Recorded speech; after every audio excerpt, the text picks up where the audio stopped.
BSS micro finance limited ಸಂಸ್ಥೆಯು ಸಮಾಜಮುಖಿ ಕೆಲಸ ಮಾಡುತ್ತಾ ಬಂದಿದ್ದು, ಇದೇ ಮೊದಲ ಬಾರಿಗೆ ವಿದ್ಯಾರ್ಥಿಗಳಿಗೆ ವಿದ್ಯಾರ್ಥಿ ವೇತನವನ್ನು ವಿತರಿಸಿದೆ.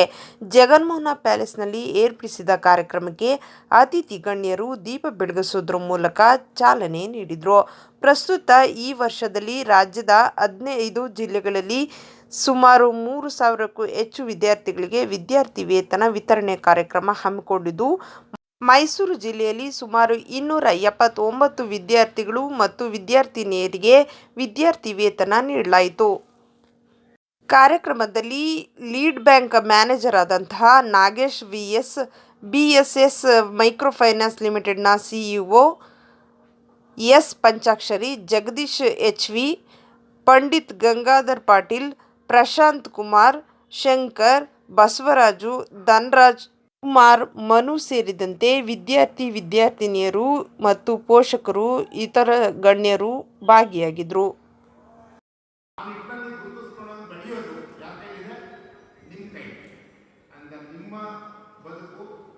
ನಿಮ್ಮ ಜವಾಬ್ದಾರಿ, ನಿಮ್ಮ ಬದುಕು ಆ ಸಪೋರ್ಟ್ಸ್ಗಳನ್ನು ಚೆನ್ನಾಗಿ ಬಳಸ್ಕೊಂಡು ಚೆನ್ನಾಗಿ ಬೆಳಿಬೇಕು ಅಂತ ಈ ಮೂಲಕ ನಾನು ಎಲ್ಲ ವಿದ್ಯಾರ್ಥಿಗಳಲ್ಲಿ ಮನವಿ ಮಾಡ್ತಿದ್ದೀನಿ. ಎಲ್ಲ ಪೋಷಕರಿಗೂ ಅಷ್ಟೇ, ಅವ್ರ ವಿದ್ಯಾಭ್ಯಾಸ ಕಂಪ್ಲೀಟ್ ಆಗೋವರೆಗೂ ಅವ್ರಿಗೇನು ಟಚ್ ಮಾಡಬೇಡಿ, ಮದುವೆ ಆಗಲಿದ್ದು ಅಂತ ಆಯ್ತಾ. ಅವ್ರ ವಿದ್ಯಾಭ್ಯಾಸ ಕಂಪ್ಲೀಟ್ ಆಗೋವರೆಗೂ ಮದುವೆ ಸುದ್ದಿನೇ ಇರ್ಬೇಡಿ.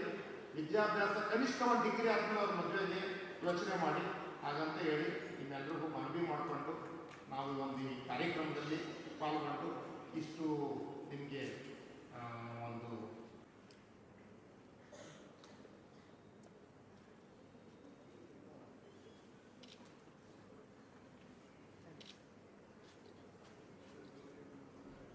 ಎಂಬ ನುಡಿಯೊಂದಿಗೆ ಶಿಕ್ಷಣ ಎಷ್ಟು ಮುಖ್ಯ ವಿದ್ಯಾರ್ಥಿಗಳಲ್ಲಿ ಅನ್ನೋದನ್ನು ತಿಳಿಸ್ಕೊಟ್ಟಂತಹ ನಮ್ಮ ಕಂಪ್ನಿಯ ಚೀಫ್ ಆಪರೇಷನ್ ಹೆಡ್ ಆದಂತಹ ಪಂಚಾಕ್ಷರಿ ಸರ್ಗೆ ತುಂಬ ಹೃದಯದ ಧನ್ಯವಾದಗಳು. ಕಾರ್ಯಕ್ರಮದ ಮುಂದುವರಿದ ಅಂಗವಾಗಿ ಈಗ ಉಳಿದಿರುವ ವಿದ್ಯಾರ್ಥಿನಿಯರಿಗೆ ನಮ್ಮ ಕಂಪ್ನಿಯ CEO ಸರ್ ಮತ್ತು ಸ್ಟೇಟ್ ಹೆಡ್ ಮತ್ತು ನಮ್ಮ CS ಹೆಡ್ ಆದಂತಹ ಪಂಡಿತ್ ಸರ್ ಅವರು ಕೂಡ ಈ ಪ್ರಮಾಣ ಪತ್ರವನ್ನು ನೀಡಬೇಕಾಗಿ ತಮ್ಮಲ್ಲಿ ಕೇಳ್ಕೊಳ್ತಾ ಇದ್ದೀವಿ.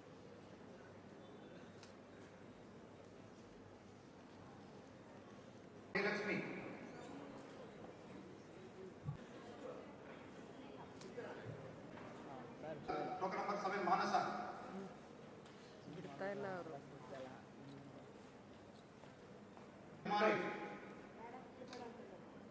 ಟೋಕನ್ ನಂಬರ್ ಸ್ಕಾಲರ್ಶಿಪ್ ಬರ್ತದೆ.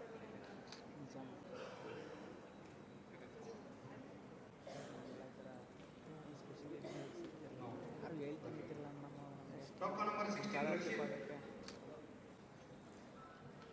Token number 21 Aishwarya, token number 22 Inchara, token number 24 Sindhu.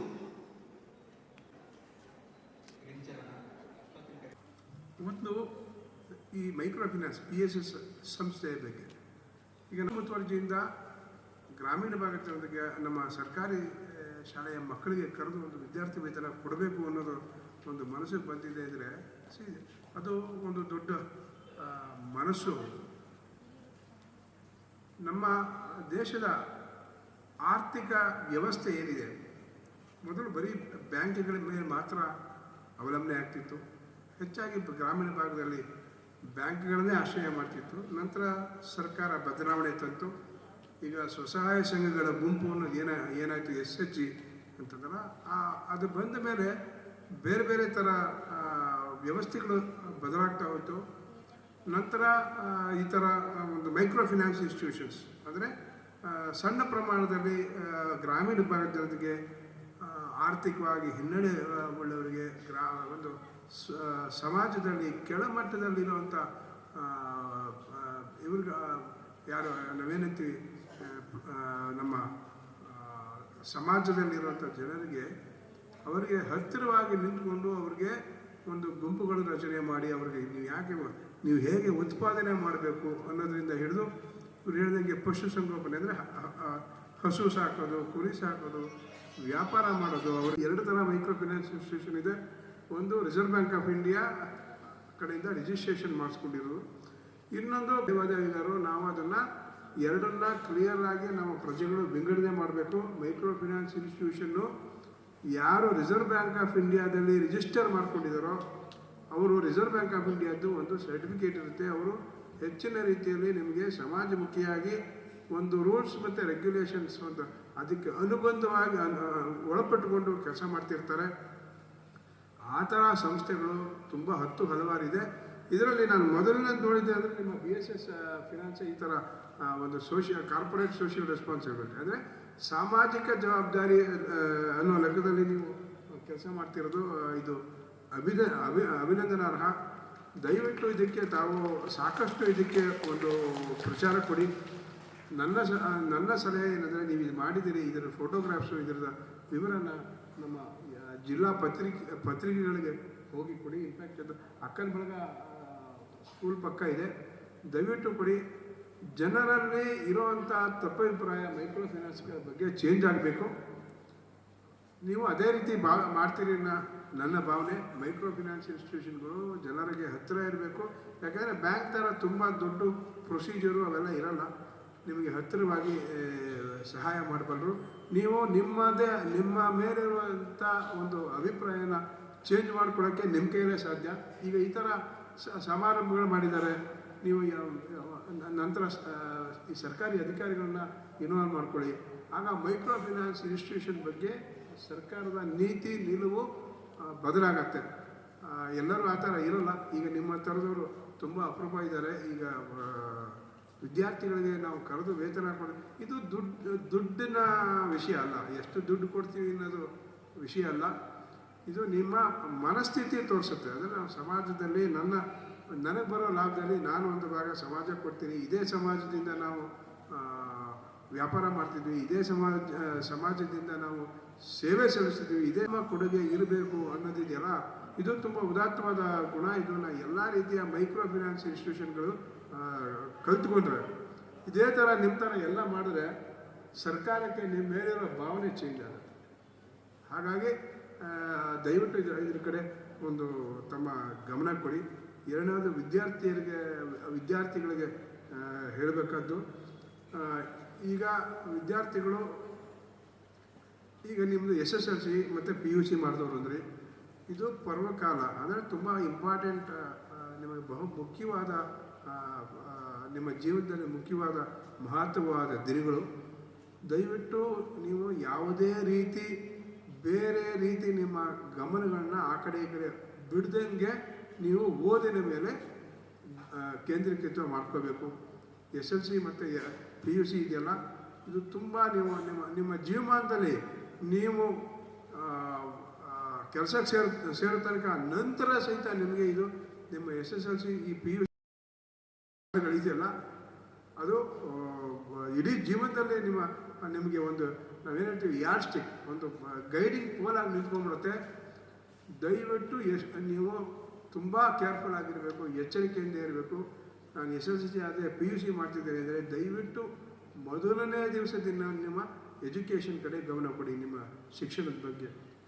ನಂತರ ನೀವು ಮುಗಿದ ಮೇಲೆ ಅಯ್ಯೋ ನಾನು ಸ್ವಲ್ಪ ಓದಿ ಇನ್ನೊಂದು 5% ಜಾಸ್ತಿ ತೊಗೊಂಡಿದ್ರೆ ನನಗೆ CET-ನಲ್ಲಿ ಕೆಲಸ ಫ್ರೀ ಸೀಟ್ ಸಿಕ್ತಿತ್ತು, ಅಯ್ಯೋ ನನಗೆ MBBS ಸಿಕ್ತಿತ್ತು, ಅಯ್ಯೋ ನಾನು ಬೇಕಾಗಿದ್ದ ಕೋರ್ಸು ಸಿಕ್ತಿತ್ತು ಅಂತ ನಿಮಗೆ ರಿಪೆಂಟೆನ್ಸ್ ಆಗುತ್ತೆ. ಅಂದರೆ ನೀವು ಬೇಜಾರು ಮಾಡ್ಕೊಳ್ತೀರಿ. ಅದಾಗಬಾರ್ದು ಅಂದರೆ ನೀವು ಮೊದಲನೇ ದಿವಸದಂತೆಯೇ ಓದಬೇಕು.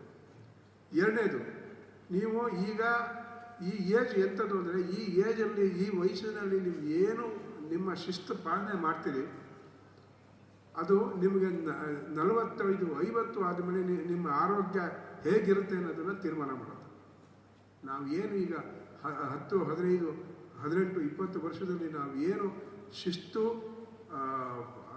ಒಂದು ನಡವಳಿಕೆ ನಮ್ಮದಿದೆ, ಅದು ನಮ್ಮ ಆರೋಗ್ಯ 40-45 ವಯಸ್ಸಾದ ಮೇಲೆ ಅದು ಹೇಗಿರುತ್ತೆ ಅಂತ ಈಗಲೇ ತೀರ್ಮಾನ ಆಗುತ್ತೆ. ಹಾಗಾಗಿ ತಾವೆಲ್ಲರೂ ಮಕ್ಕಳು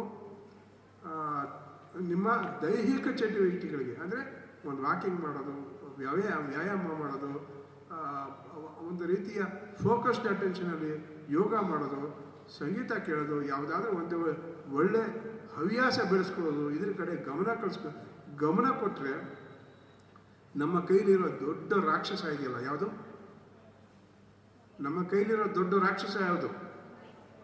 ಮೊಬೈಲ್ ಕಡೆ ಗಮನ ಕಡಿಮೆ ಆಗುತ್ತೆ. ಸ್ಕ್ರೀನ್ ಟೈಮ್ನ ಕಡಿಮೆ ಮಾಡಬೇಕು.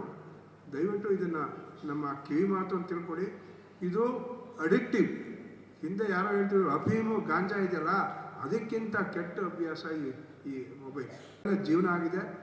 ಈ ಮೊಬೈಲ್ ಒಳ್ಳೆಯದು ಸಹಿತ ನೀವು ಸುಮಾರು ಓದೋದು ಬರೆಯೋದು ಎಲ್ಲ ಮಾಡ್ಬೋದು. ನೀವು ಯೂಟ್ಯೂಬಲ್ಲಿ ನಮ್ಮ ಪಾಠ ಇದೆಲ್ಲ ನೋಡ್ಬೋದು. ಹಾಗಾಗಿ ಒಂದು ಸಂಯಮ ಇರಬೇಕು. ಮೊಬೈಲು ನಮ್ಮ ಜೀವನವನ್ನು ಹಾಳು ಮಾಡೋಕ್ಕೆ ಎಷ್ಟಾಗಬೇಕೋ ಅಷ್ಟಾಗುತ್ತೆ. ವಿದ್ಯಾರ್ಥಿಗಳು ಶಿಸ್ತು ಪರಿಪಾಲನೆ ಮಾಡಬೇಕು. ಮೊಬೈಲ್ನಿಂದ ಆದಷ್ಟು ದೂರ ಇರಬೇಕು. ಅದನ್ನು ಉಪಯೋಗಿಸ್ಬಾರ್ದು ಅಂತೇಳ, ಉಪಯೋಗಿಸುವಾಗ ಒಂದು ವಿವೇಚನೆ ಇರಬೇಕು. ಎಂಟರ್ಟೈನ್ಮೆಂಟು ಇರಬೇಕು. ಎಂಟರ್ಟೈನ್ಮೆಂಟ್ ಇಲ್ಲದೆ ಜೀವನ ಇರೋಲ್ಲ. ಬಟ್ ಎಂಟರ್ಟೈನ್ಮೆಂಟ್ಗೋಸ್ಕರ ನೀವು ಜೀವನನ ಹಾಳು ಮಾಡ್ಕೋಬೋದು. ಮೂರನೇದು, ನಮ್ಮ ಎಲ್ಲ ವಿದ್ಯಾರ್ಥಿಗಳು ತಿಳ್ಕೋಬೇಕು, ನೀವು ನಿಮ್ಮ ವಿದ್ಯಾಭ್ಯಾಸಕ್ಕೆ ಬ್ಯಾಂಕ್ಗಳಿಂದ ಸಾಲಕ್ಕೆ ಅವಕಾಶ ಇದೆ. ನೀವು ಯಾವುದೇ ವಿದ್ಯಾರ್ಥಿ ಸಹಿತ ನಾನು ಅಂದರೆ ಇದರಲ್ಲಿ ಬುದ್ಧಿವಂತ ವಿದ್ಯಾರ್ಥಿಗಳಿಗೆ ಅಂತಿದೆ. ನೀವು ಯಾರಾದರೂ ಚೆನ್ನಾಗಿ ನೀವು PUCನಲ್ಲಿ ಅಂಕಗಳು ತೊಗೊಂಡಿದ್ದೀರಿ, CET ಇದೆ, ಆ ಥರ CETನಲ್ಲಿ ಸೆಲೆಕ್ಷನ್ ಆಗಿದ್ದೀರಿ, ಈ ಥರದ್ದೆಲ್ಲ ಇದ್ದಾಗ ನಿಮಗೆ ಓದೋಕ್ಕೆ ದುಡ್ಡಿಲ್ಲ ಅಂತೇಳಿ ನಿಲ್ಲಿಸೋಂಥ ಪ್ರಮೇಯ ಈಗಿಲ್ಲ. ಪ್ರತಿಯೊಂದು ಬ್ಯಾಂಕ್ಗಳು ಸಹಿತ ನಿಮಗೆ ಒಂದು 4.5 ಲಕ್ಷ ತನಕ ಸೆಕ್ಯೂರಿಟಿ ಇಲ್ಲದೆ ಸಾಲ ಕೊಡ್ತಾರೆ. ನೀವು ಕೆಲಸಕ್ಕೆ ಸೇರಿದ ಮೇಲೆ ವಾಪಸ್ ಕೊಡ್ಬೋದು. ಹಾಗಾಗಿ ನೀವು ಯಾವುದೇ ಕಾರಣಕ್ಕೂ ಹಿಂಜರಿಕೆ ಬೇಡ. ನಿಮ್ಮದು ಒಂದೇ ಗುರಿ ಏನಿರಬೇಕು, ನಾನು ಶಿಸ್ತಾಗಿರ್ತೀನಿ, ನಾನು ಓದ್ತೀನಿ, ನಾನು ಮಾರ್ಕ್ಸ್ ಸ್ಕೋರ್ ಮಾಡ್ತೀನಿ, ನಂತರ ಬ್ಯಾಂಕ್ನವರು ನಮಗೆ ಸಾಲ ಕೊಡ್ತಾರೆ ಅನ್ನೋದು ನಿಮ್ಗೆ ನೆನಪಿರ್ಬೇಕು. ಅಂದರೆ ಮಾರ್ಕ್ಸ್ ಚೆನ್ನಾಗಿದ್ದರೆ ಗೌರ್ಮೆಂಟ್ನವ್ರು ಈ ಥರ ಸೀಟ್ ಸೆಲೆಕ್ಟ್ ಆದರೆ ಎಂಜಿನಿಯರಿಂಗು, ಮೆಡಿಕಲ್ಲು ಎರಡೇ ಅಂತಲ್ಲ, ನೀವು ಯಾವುದೇ ಪ್ರೊಫೆಷನಲ್ ಕೋರ್ಸ್ಗಳು, ನರ್ಸಿಂಗ್ ಇರ್ಬೋದು ಆಯಿತಾ, ಯಾವುದೇ BBA ಇರ್ಬೋದು, BBM ಇರ್ಬೋದು, ಯಾವುದೇ ರೀತಿಯಾದ ಪ್ರೊಫೆಷನಲ್ ಕೋರ್ಸ್ಗಳಿಗೆ ಬ್ಯಾಂಕಿಂದ ಸಾಲ ಸೌಲಭ್ಯ ಸಿಗುತ್ತೆ. ಪೋಷಕರು ಸಹಿತ ಇದನ್ನು ಮನದಟ್ಟು ಮಾಡ್ಕೋಬೇಕು. ಯಾವುದೇ ಕಾರಣಕ್ಕೂ ಯಾವ ಬ್ಯಾಂಕುವೇ ನಿಮಗೆ ಇಲ್ಲ ಅಂತ ಹೇಳಲ್ಲ. ಬುದ್ಧಿವಂತ ಮಕ್ಕಳಿಗೆ, ಬುದ್ಧಿವಂತ ವಿದ್ಯಾರ್ಥಿಗಳಿಗೆ ಬ್ಯಾಂಕಿಂದ ಸಾಲ ಸೌಲಭ್ಯ ಇರುತ್ತೆ. ದಯವಿಟ್ಟು ಇದನ್ನು ಉಪಯೋಗಿಸ್ಕೊಂಡು ನಿಮ್ಮ ಮಕ್ಕಳುಗಳನ್ನ ಚೆನ್ನಾಗಿ ಓದಿಸಿ. ಮಕ್ಕಳುಗಳು ಅಷ್ಟೇ, ಈಗಿಂದ ನೀವು ಈ ಸಭಾಂಗಣ ಬಿಟ್ಟು ಆಚೆ ಹೋಗುವಾಗ ನೀವು ನಿಮ್ಮಲ್ಲೇ ಒಂದು ತೀರ್ಮಾನ ಮಾಡಿಕೊಡಿ.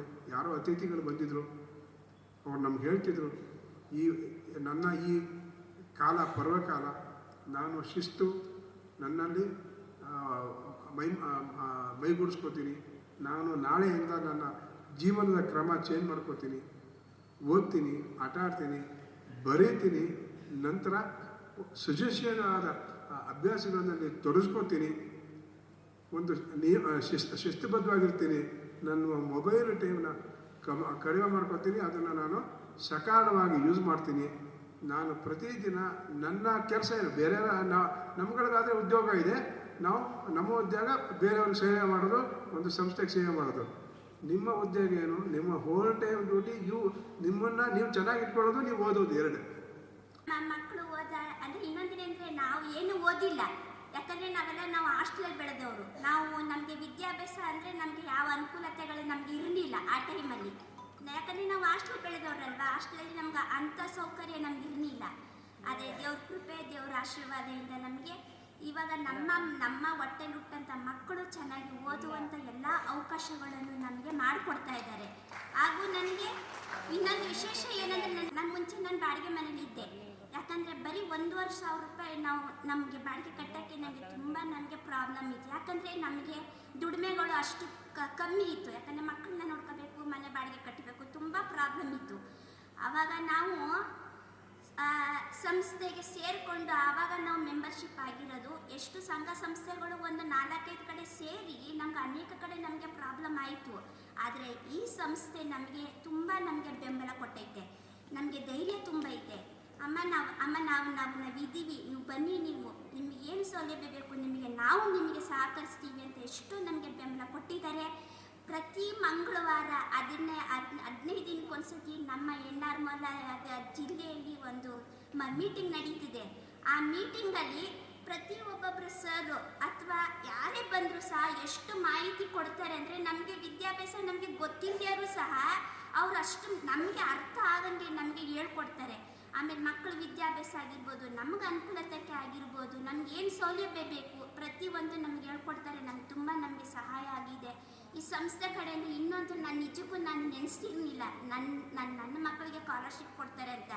ಸರ್ ಹೋದ ಮಂಗಳವಾರದಲ್ಲಿ ಅಮ್ಮ ನಿನ್ನ ಮಗಳದ ಎಲ್ಲ ಡಾಕ್ಯುಮೆಂಟ್ಸ್ ಕೊಡಮ್ಮ ಅಂದಾಗ ನಿಜಕ್ಕೂ ನನಗೆ ಶಾಕ್ ಆಯಿತು. ಯಾಕಂದರೆ ಆ ಸಂಸ್ಥೆಯಲ್ಲಿ ನನ್ನ ಮಗಳು ಸ್ಕಾಲರ್ಶಿಪ್ ಕೊಡ್ತಾರೆ ಅಂತ ನಾನು ನೆನೆಸೇ ಇರಲಿಲ್ಲ. ಅದೇ ರೀತಿ ಒಂದು ಅದ್ಭುತ ರೀತಿ ನಮಗೆ ಸರ್ ನಮಗೆ ಮಾಡಿಕೊಟ್ಟಿದ್ದಾರೆ. ನನ್ನ ಮಕ್ಕಳಿಗೆ ಹಾಗೂ ಅನೇಕ ಹೆಣ್ಣು ಮಕ್ಕಳು, ಗಂಡು ಮಕ್ಕಳು, ಹೆಣ್ವಸ್ತ ಮಕ್ಕಳಿದ್ದೀರಾ, ಎಲ್ಲರೂ ಚೆಂದಾಗಿ ಓದಿ. ಯಾಕಂದರೆ ನಿಮ್ಮ ತಂದೆ ತಾಯಿಗಳು ತುಂಬ ಶ್ರಮ ಪಟ್ಟಿದ್ದಾರೆ, ತುಂಬ ಕಷ್ಟಪಡ್ತಾ ಇದ್ದಾರೆ. ಯಾಕಂದರೆ ಎಷ್ಟೋ ತಂದೆ ತಾಯಿಗಳು ಏನು ಓದಿರಲ್ಲ, ಆದರೂ ಒಂದು ಕೂಲಿ ಕೆಲಸ ಮಾಡಿ ನಂತರ ನನ್ನ ಮಕ್ಕಳಾಗಬಾರ್ದು, ನನ್ನ ಮಕ್ಕಳು ಚೆನ್ನಾಗಿ ಓದಬೇಕು, ನನ್ನ ಮಕ್ಕಳು ಒಂದು ಉನ್ನತ ರೀತಿ ಹೋಗ್ಬೇಕಂತ ಎಲ್ಲ ತಂದೆ ತಾಯಿಗಳು ಕಷ್ಟಪಡ್ತಾರೆ, ಕಣ್ಣೀರಾಗ್ತಾರೆ ಮನೆಗಳಲ್ಲಿ. ಯಾಕಂದರೆ ಅವರು ನಿಮ್ಮ ಎದುರಿಗೆ ಒಂಥರ ಇರ್ತಾರೆ, ನಿಮ್ಮ ಹಿಂದೆ ನಿಮ್ಮ ಬೆನ್ನಿಂದೆ ಒಂಥರ ಇರ್ತಾರೆ. ಯಾಕಂದರೆ ಅವ್ರು ತೋರಿಸ್ಕೊಳ್ಳಲ್ಲ. ಯಾಕಂದ್ರೆ ನನ್ನ ಮಗುಗೆ ನನ್ನ ಕಷ್ಟ ಏನು ಅಂತ ಗೊತ್ತಾಗಬಾರ್ದು ಅಂತ ಕಣ್ಣೀರು ಹಾಕತ್ತಾರೆ. ಹಂಗಾಗಿ ಇಲ್ಲಿರೋ ಪ್ರತಿಯೊಂದು ಸ್ಟೂಡೆಂಟ್ಸ್ಗಳು ಎಲ್ಲ ಹೆಣ್ಣು ಮಕ್ಕಳು ಗಂಡು ಮಕ್ಕಳಿಗೆ ಹೇಳೋದು, ಈ ಸಂಸ್ಥೆ ಕಡೆಯಿಂದ ಎಷ್ಟು ನಮಗೆ ಸೌಲಭ್ಯಗಳು ಕೊಟ್ಟಿದ್ದಾರೆ. ಇವಾಗ ಸರ್ ಹೇಳಿದ್ರು ಅನೇಕ ಕಡೆ ಸೌಲಭ್ಯಗಳಿದೆಯಮ್ಮ, ನೀವು ಮೊಬೈಲ್ ನೋಡಬೇಡಿ, ಮೊಬೈಲ್ ನೋಡಿ, ಅದರಿಂದ ಒಂದು ನಿಮಗೇನಾದ್ರು ಉಪಯೋಗ ಆಗುತ್ತಾ ಅದನ್ನು ಮಾತ್ರ ನೋಡಿ, ಇಲ್ವಾ ಬೇಡ, ಚೆಂದಾಗಿ ಓದಿ. ಇಲ್ಲಿ ಇರುವ ಸರ್ ಜಾಗಗಳಲ್ಲಿ ನೀವುಗಳಿರಬೇಕು, ಅವ್ರ ಜಾಗದಲ್ಲಿ ನೀವಿದ್ದು, ನಾವು ಈ ಥರ ಸಂಸ್ಥೆ ನಮ್ಮನ್ನು ಕರೆಸ್ಕೊಂಡಿದ್ರು, ಈ ಥರ ನಮಗೆ ಸನ್ಮಾನ ಮಾಡಿದ್ರು, ಈ ಥರ ನಮಗೆ ಸಹಾಯ ಮಾಡಿದ್ರು ಅಂತ ಇನ್ನೂ ಅನೇಕ ವಿದ್ಯಾರ್ಥಿಗಳು ಬರ್ತಾರೆ.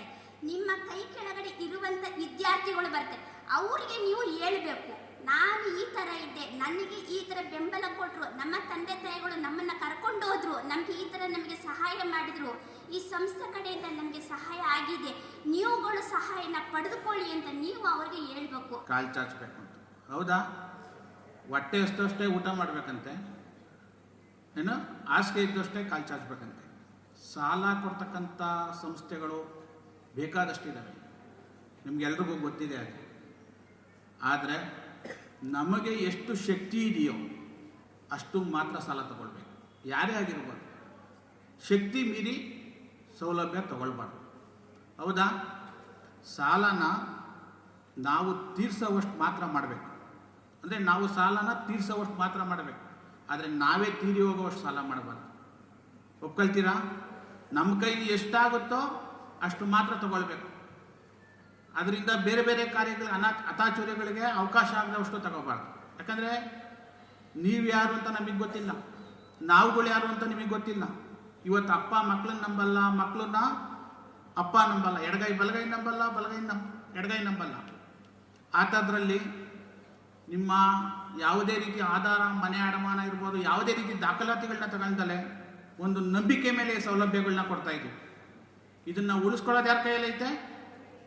ಕಳ್ಕೊಳೋದು ಯಾರ ಕೈಯಲ್ಲೈತೆ? ನಿಮ್ಮ ಕೈಯಲ್ಲೈತೆ. ಉಳಿಸ್ಕೊಳ್ಳೋದು ನಿಮ್ಮ ಕೈಯಲ್ಲೈತೆ, ಕಳೆದುಕೊಳ್ಳೋದು ನಿಮ್ಮ ಕೈಯಲ್ಲೈತೆ. ಆದ್ದರಿಂದ ದಯವಿಟ್ಟು ನಾವು ಪದೇ ನಿಮ್ಮ ಕೇಂದ್ರಕ್ಕೆ ಬರ್ತಕ್ಕಂಥ ನಮ್ಮ ಸಿಬ್ಬಂದಿಗಳು ಹೇಳ್ತಾ ಇರ್ತಾರೆ, ದಯವಿಟ್ಟು ಶಕ್ತಿ ಮೀರಿ ಸಾಲ ಮಾಡೋಕ್ಕೆ ಹೋಗಬೇಡಿ. ಎಷ್ಟು ಶಕ್ತಿ ಇದೆಯೋ ಅಷ್ಟು ಮಾತ್ರ ಮಾಡಿ. ಸಾಲ ತಗೊಂಡು ಆಡಂಬರ ಮಾಡಿದ್ರೆ, ಅದರಿಂದ ಹಬ್ಬ ಮಾಡಿಬಿಟ್ರೆ ಅದರಿಂದ ಕಂತು ಕಟ್ಟಕ್ಕಾಗೋದಿಲ್ಲ. ನಾವು ನಮ್ಮ BSS ಮೈಕ್ರೋಫೈನಾನ್ಸ್ ಸಂಸ್ಥೆ 1998ರ ಪ್ರಾರಂಭ ಆಗಿ ಇಲ್ಲಿವರೆಗೂ 27 ವರ್ಷದಿಂದ ನಿರಂತರವಾಗಿ ಈ ಒಂದು ಸಾಲ ವಿತರಣಾ ಕಾರ್ಯಕ್ರಮವನ್ನು ನಡೆಸ್ತಾ ಇದೆ. ಅದರ ಅಂಗವಾಗಿ ಸಂಸ್ಥೆ ಏನು ಲಾಭವನ್ನು ಗಳಿಸುತ್ತೆ ಅದರ ಒಂದು ಅಂಶವಾಗಿ CSR ಕಾರ್ಯಕ್ರಮವನ್ನು ಕೂಡ ನಿರಂತರವಾಗಿ ನಡೆಸ್ತಾ ಬಂದಿದೆ. CSR ಕಾರ್ಯಕ್ರಮ ಅಂದರೆ ಸಾಮಾಜಿಕ ಹೊಣೆಗಾರಿಕೆ ಜವಾಬ್ದಾರಿ. ಆ ಜವಾಬ್ದಾರಿಯನ್ನು ನಿರಂತರವಾಗಿ ಪೂರೈಸ್ತಾ ಇದೆ.